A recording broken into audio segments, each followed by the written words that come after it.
नमस्कार दोस्तों, स्वागत है एक बार फिर से आपका हमारे इस यूट्यूब चैनल में फ्रॉम लर्निंग टू ग्रोइंग में। मैं आज आपके लिए लाया हूँ प्रतिशत पार्ट 3। इसमें कुछ क्वेश्चंस के बारे में आइए डिस्कस करते हैं। मैं आशा करता हूँ कि आपको ये सभी प्रश्न काफ़ी पसंद आएंगे, तो साथ ही बने रहिए हमारे इस नए चैप्टर के साथ प्रतिशत पार्ट 3। तो चलिए आइए शुरू करते हैं। दोस्तों, आज का जो पहला क्वेश्चन है वह एक व्यक्ति अपनी मासिक आय का 12% बचत करता है। यदि उसका मासिक खर्च 19,360 रुपये हो तो उसकी मासिक आय कितनी है। ठीक है दोस्तों, अब आप ही सोचिए, किसी की आय जो होती है वो 100% होती है। ठीक है, तो कह रहा है कि व्यक्ति जो है अपनी मासिक आय का 12% खर्च कर देता है, तो बचेगा कितना। 4 से बता 88% बचेगा। आइए देखते हैं। कह रहा 12% खर्च करता है, मानते हैं टोटल आय 100 थी, उसने 12% खर्च कर दिया, तो बचा कितना। 88% बचा। और लिखा है यदि उसका मासिक खर्च इतना है, यदि उसका मासिक खर्च 19,360 रुपये है। ठीक है ना, यानी कि उस मासिक आय का 12% बचत करता है और खर्च जो है वो इतना करता है, यानी कि 88%, यानी कि 88% के बराबर जो है वो खर्च कर देता है। जाहिर सी बात है दोस्तों, जब 12% जब बचाएगा तो खर्च 88% करेगा, जो कि दे रखा है 19,360 रुपये। ठीक है, तो इसको सॉल्व करते हैं। तो कितना आया था दोस्तों, हमारा जो आया था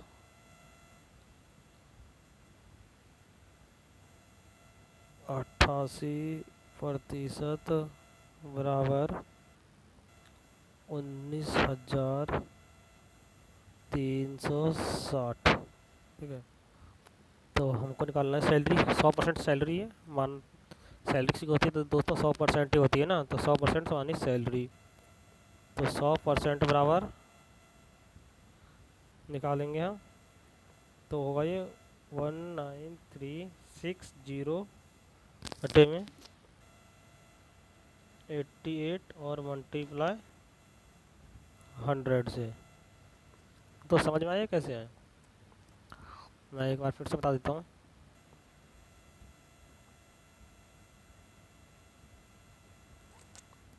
88% बराबर कितना, 1% बराबर होगा हमारा 1% बराबर 19,360 अपन में 88। ठीक है, अगर 2% निकालेंगे तो 2 से गुना, तो हमें सैलरी पूरी निकालनी है 100%, तो यहाँ गुना कर देंगे 100 से। ठीक है, उसके बाद क्या करना है, इनको डिवाइड करना है, तो हमारी पूरी सैलरी आ जाएगी। ठीक है, तो इसका डिवाइड कर देते हैं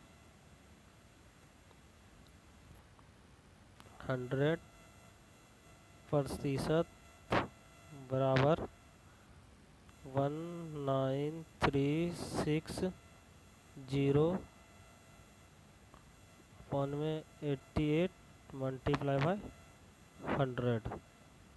तो इसका ये दोस्तों से डिवाइड करते हैं, बेसिक से बिल काटेंगे, 2 से काटेंगे तो 44 आएगा, और 2 से काटेंगे इसे तो आएगा ये आपका 9 बार में 18 बचा 1, 6 बार में 12 बचा 1, 8 बार में 16 और ये 0। फिर 2 से काटेंगे तो यह आ जाएगा 22 और यह आ जाएगा 2 से जाएगा 4 बार में 8, 2 8 16, फिर 2 चौकी 8 और फिर 0। ठीक है, फिर दोबारा काटेंगे इसको 2 से ही, तो यह आ जाएगा नीचे 11 और यह आ जाएगा 2 1 जा 2, तो 2 2 जा 4, फिर 4 बार में 8, फिर 2 बार में और फिर 0। तो हमारे पास दोस्तों अभी आ जाएगा क्या, 24 20 बटे 11 गुने में 100। तो एक बार लिख लेते हैं फिर से, क्या था 24 20 बटे में 11 गुने में 100।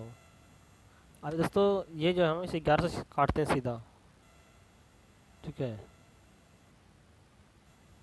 तो सीधा 11 से काटेंगे, 11 बन जाए 11, 11 से 2 बार में काटेंगे, यहाँ आएगा 22, बचेगा 2, फिर 2 बार कट जाएगा 22, फिर आएगा 0, यानी कि 220 मल्टीप्लाई 100, जो कि हम निकाल रहे थे, 100%। तो उसकी पूरी जो सैलरी हो गई 22000, ये है उसकी सैलरी पूरी। तो ये आ गई इसकी पूरी सैलरी। जो प्रश्न में क्या कहा था, इसकी मासिक आय कितनी है। तो उसकी मासिक आय कितनी है, तो हम निकल लिए 22812000, इतने रुपए उसकी मासिक सैलरी है, ठीक है। चलिए आगे बढ़ते हैं इसी के साथ अगले प्रश्न की ओर। आज का जो अगला प्रश्न है, कह रहा है पटसन के भाव में 20% कमी आने पर इसका भाव 800 प्रति क्विंटल हो गया, इसका प्रारंभिक भाव प्रति क्विंटल कितना था। दोस्तों बहुत इजी क्वेश्चन है, तो इसमें तब कोई दिक्कत नहीं होना चाहिए, इसलिए हम शुरू करते हैं इसके साथ। कह रहे पटसन के भाव में 20% कमी आने पर इसका भाव 800 रुपये प्रति क्विंटल हो गया। तो 20% कमी किसी चीज़ का जो हम रेट मानते हैं 100% है, ठीक है। कह रहा है 20% कमी आने पर 800 हो गया, 100% बराबर हमने मानते हैं, एक्स मान लेते हैं।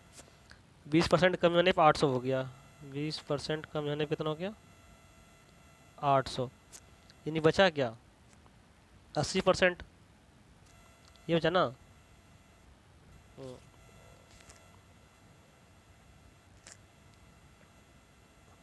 100 में से 20% घटा दिया तो हमें दिया गया है 800, ये प्रतिशत है, ठीक है। तो हमारा 80% बराबर आया 800 रुपये।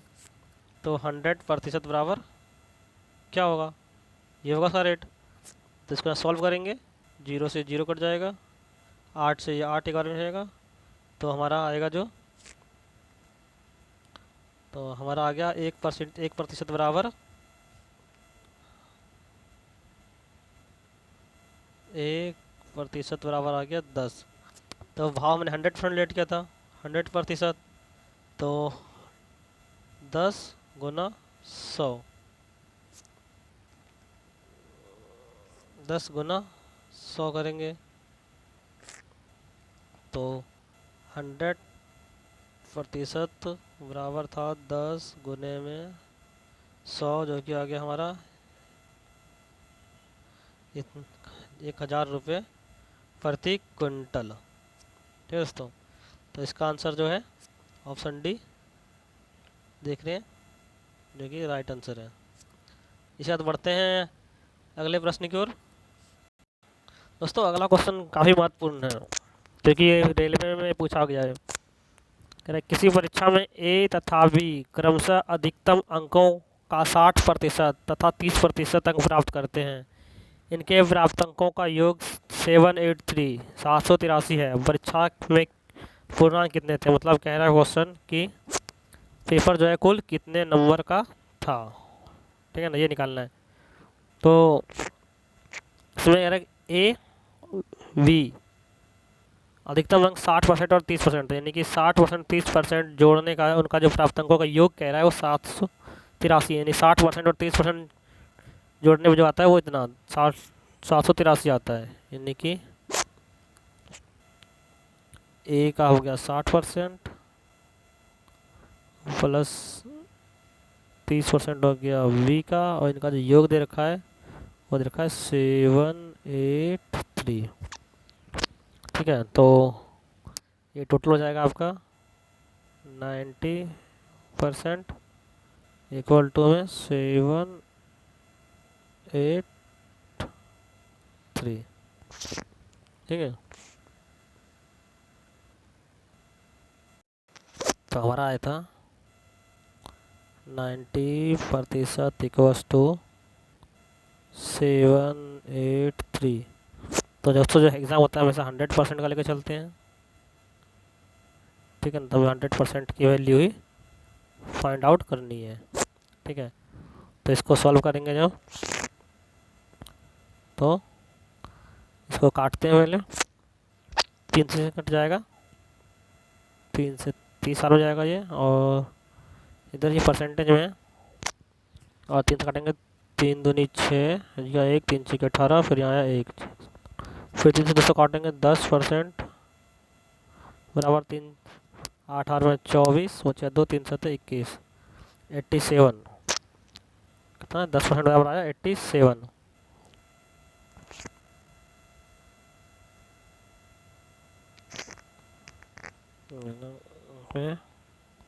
हमारा 10% बराबर आया 87, ठीक है।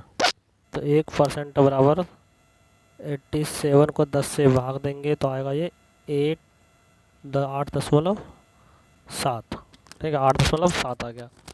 तो हमें 100% निकालने के लिए 100 से गुना कर देंगे इसको, तो यानी कि 8.7 गुने में 100, जो कि आ जाएगा हमारा 870, ठीक, ऑप्शन भी सही है। तो ऑप्शन भी इसका सही हो गया, ठीक है मित्रों। और इसके साथ ही अब अगले प्रश्न की ओर आ गए हैं।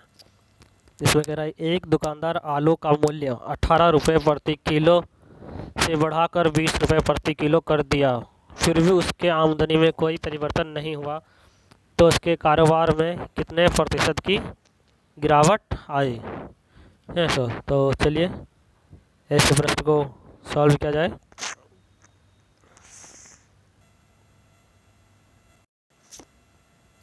तो इसमें एक फार्मूला का इस्तेमाल किया गया है जो शॉर्टकट है। कह रहे हैं अंतर मूल्य का अब बटे में लिखना है बढ़ा हुआ मूल्य,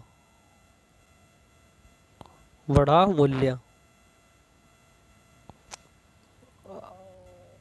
और गुना कर देंगे 100 से, ठीक है। तो अंतर से निकालना है, तो बढ़ा हुआ मूल्य में माइनस पहले वाला मूल्य, जो मूल्य बढ़ा हुआ है चाहता है उसमें से घटाएंगे तो निकलता है अंतर। तो चलिए करते हैं, यानी कि 20 बढ़ा हुआ मूल्य माइनस पहले का मूल्य और नीचे आएगा बढ़ा हुआ मूल्य, यानी कि अंतर मूल्य का बटे बढ़ा हुआ मूल्य, और गन्ने में हो जाएगा 100।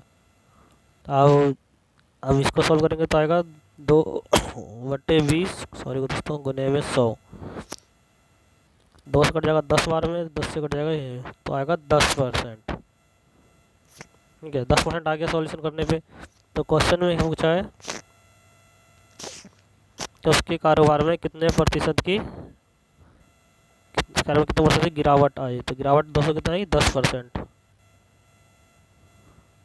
10% की गिरावट आई है, ठीक है, समझ में आ गया होगा। तो इसके साथ ही बढ़ते हैं हम अगले प्रश्न की ओर। हमारा अगला प्रश्न जो है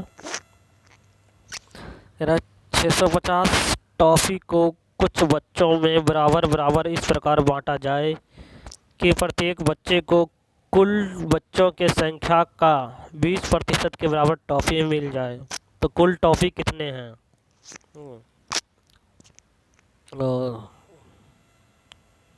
चलिए आइए इसका भी देखते हैं सॉल्यूशन। हम कुल टॉफी निकालना है, कुल टॉफी कितने हैं, 650 टॉफी को कुछ बच्चों में,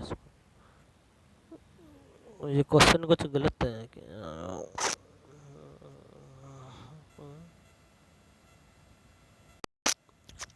दोस्तों, इस क्वेश्चन में एक गलती हो गया है। तो ये जो क्वेश्चन है यहाँ पे इसमें पूछा गया है कि प्रत्येक बच्चों को कितनी टॉफियाँ मिली, है ना। ये जो आपका ये गलत हो गया यहाँ पे क्वेश्चन, ये यहाँ पे। तो इसको मैं दोबारा से क्वेश्चन को ठीक करके, ठीक है, मैं दोबारा से बताऊंगा इस क्वेश्चन को अगले वीडियो में, ठीक है। तो आज के इतना ही काफ़ी है मेरे मित्रों। आपका वीडियो देखने के लिए धन्यवाद।